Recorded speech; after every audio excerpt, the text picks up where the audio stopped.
Konferensi pers berperan penting dalam mengupdate atau menginformasikan informasi terbaru terkait progres organisasi, launching produk, atau hal-hal lainnya yang dikiranya perlu untuk diliput media dan dapat dilihat oleh publik secara umum. Harapannya, publik dapat mendapatkan informasi terbaru yang positif atas kinerja perusahaan kita dan hal-hal yang kita sampaikan di konferensi pers.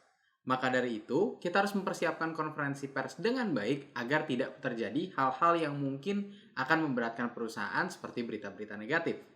Berikut adalah hal-hal yang perlu dipersiapkan oleh pembicara saat menghadapi konferensi pers. Pertama, mengetahui cara kerja jurnalis dalam konferensi pers. Dalam menghadapi konferensi pers, jurnalis biasanya sudah menyiapkan beberapa pertanyaan yang berhubungan dengan acara tersebut atau bahkan tidak berhubungan sama sekali dengan acara tersebut. Perlu diingat bahwa jurnalis dituntut oleh medianya untuk mencari berita yang aktual dan berita yang menarik untuk disiarkan agar pembaca tertarik untuk membaca berita tersebut. Maka dari itu, Anda seharusnya tidak panik ketika mungkin jurnalis akan bertindak sedikit agresif dalam bertanya. Anda harus tetap calm, tetap tenang, dan menjawab dengan seksama. Perlu diingat juga bahwa kondisi pandemi COVID-19 membuat percepatan digital menjadi semakin cepat.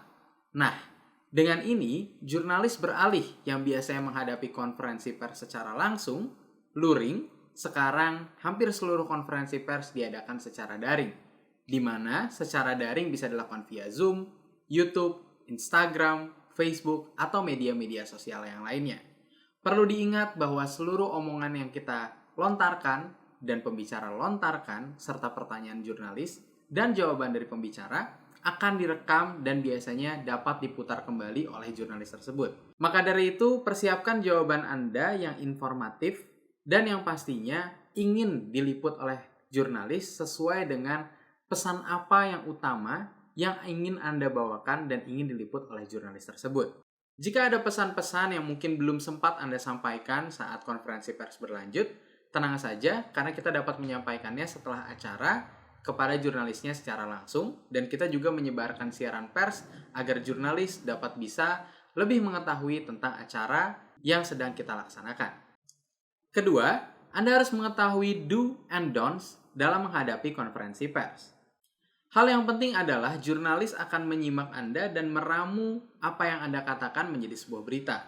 Maka dari itu, bicaralah secara perlahan, jelas, dan tidak membingungkan agar jurnalis dapat menulis beritanya lebih cepat dan juga lebih komprehensif. Yang kedua, jangan terlalu kaku dan jangan gunakan gestur-gestur yang mungkin akan memprovokasi hal-hal yang lainnya. Ada juga beberapa hal yang baiknya tidak Anda katakan.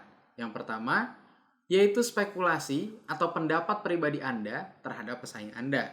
Yang kedua, baiknya Anda tidak menyertakan angka-angka yang belum terverifikasi atau belum disepakati oleh organisasi. Namun, hal ini tergantung dari kesepakatan organisasi masing-masing.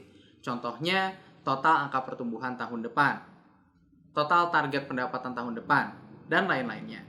Yang ketiga, jangan mengomentari hal-hal terkait isu politik dan ekonomi jika Anda memang tidak benar-benar memiliki stance atau sisi yang jelas terhadap kebijakan politik tersebut. Poin ketiga, hal yang juga kadang dilupakan tapi ini juga hal yang penting. Pemilihan pakaian dan penampilan itu sangat berpengaruh dalam acara konferensi pers. Maka dari itu, pilihlah pakaian yang sesuai dengan acara konferensi pers yang sedang Anda hadiri. Jika Anda menghadiri acara konferensi pers yang santai, terkait dengan anak muda, boleh saja Anda menggunakan kaos atau celana jeans. Namun, jika acara yang formal, pakailah pakaian yang sesuai, seperti memakai kemeja, batik, celana bahan, dan lain-lainnya.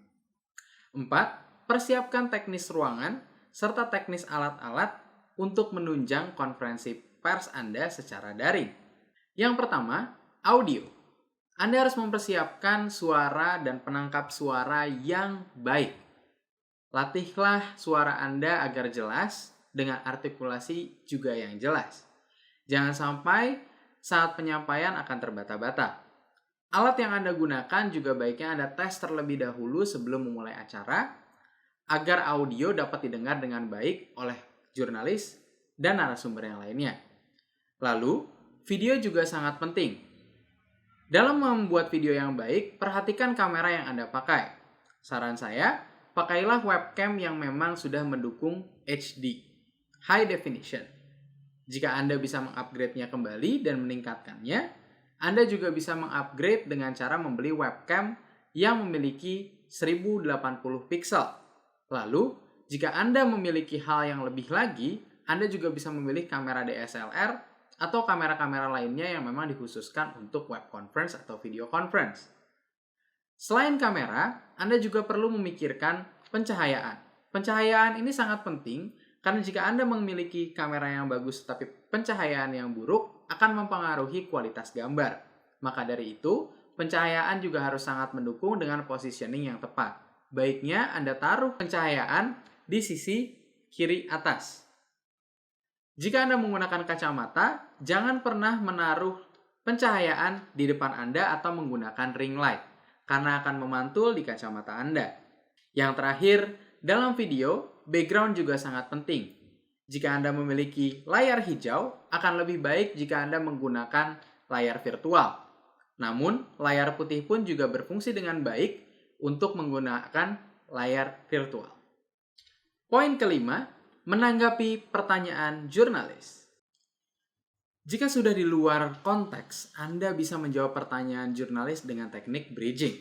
Dalam menjawab pertanyaan jurnalis, baiknya Anda tetap fokus pada acara tersebut. Jika acaranya tentang peluncuran suatu produk, fokuslah pada peluncuran suatu produk. Jika acaranya tentang referensi atau tentang update, tentang report, fokuslah terhadap fokus dari acara tersebut.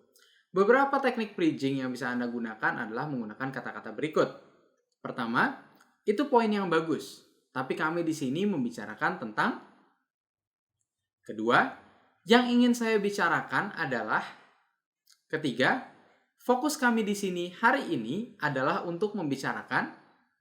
Keempat, itu pertanyaan yang menarik. Namun, saya harus kembali kepada Anda tentang itu di lain waktu. Izinkan saya untuk memberitahu Anda tentang.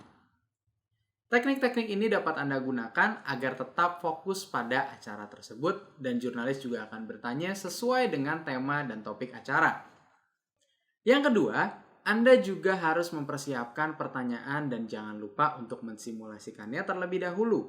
Riset yang banyak agar dalam menjawab pertanyaan jurnalis, Anda dapat menjawabnya dengan cepat, tepat, dan yang pastinya informatif dan sesuai dengan fakta yang ada. Lalu setelah itu, jangan menjawab jurnalis dengan jawaban no comment. Baiknya, no comment itu dihindari karena bisa berdampak negatif. Ada teknik-teknik yang lainnya yang dapat Anda gunakan selain mengucapkan no comment. Yang pertama, Anda bisa menghindarinya dengan cara menjawab, saya bukan pihak yang berwenang untuk menjawab pertanyaan tersebut. Kedua, yang bisa saya katakan adalah ini. Ketiga, saya dapat menghubungkan Anda dengan orang yang terkait agar lebih tepat dalam menjawab pertanyaan Anda. Yang terakhir, dan secara personal, ini adalah jawaban favorit saya. Saya akan meriset terlebih dahulu agar nanti saat saya menjawab pertanyaan Anda, jawaban saya bisa lebih tepat. Izinkan saya untuk mendapatkan kontak Anda agar nanti saya bisa menghubungi Anda kembali untuk jawaban atas pertanyaan Anda tersebut. Itulah hal-hal yang perlu Anda perhatikan ketika menghadapi konferensi pers saat menjadi pembicara. Selamat, dan jangan lupa untuk mempersiapkan diri Anda.